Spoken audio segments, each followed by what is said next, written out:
So the GoPro Hero 10 is about to come out pretty soon, or so we think, because there's finally been some leaks regarding the GoPro Hero 10. And they are leaks, so make what you want out of it. It's not 100% certain. And it paints a certain picture, so we wanted to go over those features that they're talking about. And hopefully they're true, so that it's meaningful, but let's see. So there are only a few things so far, and these are based on some photos that a German blog published. But the very first thing that I think is probably the biggest part is that we're finally going to get a brand new processor. Which would mean that they possibly can give us things like 120p 4K, which is what you want, because otherwise your action and your slow-mo kind of degrade the quality of your 4K films. So it would make the entire thing just be really, really shiny.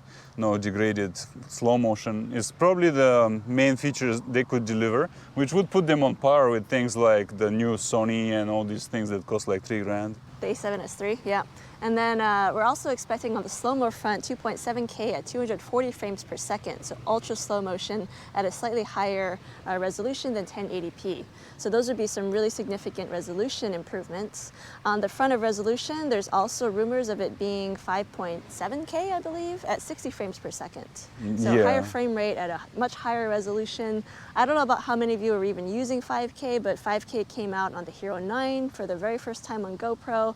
But we never used it because, I don't know. Why do you need giant files for an action camera? Yeah, the space and also the screen. Who has like a 120-inch screen? You know, very few people. So that's really the only ones. Plus, 4K already looks amazing on that. Even 4K scales really, really well on 8K TVs. So you don't really have to worry even for those giant ones.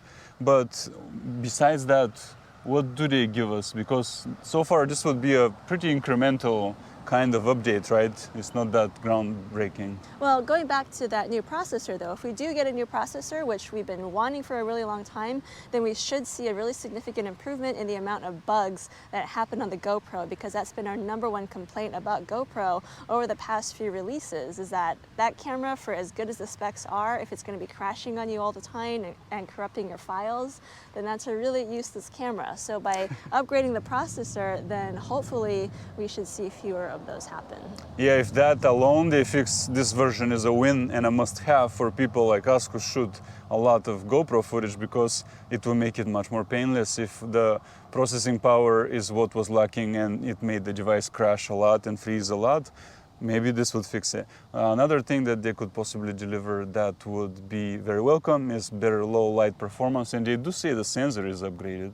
Right, so if the sensor and the processor are both upgraded, then there is a chance we can finally see some good low light performance on a GoPro, because historically GoPro has never been good after sunset. So we're actually pushing it right now because we're shooting on the Hero 9. The sun it's basically sunset right now, so let us know if this looks too dark, because yeah, it's about that time where GoPro is reaching its limits right now.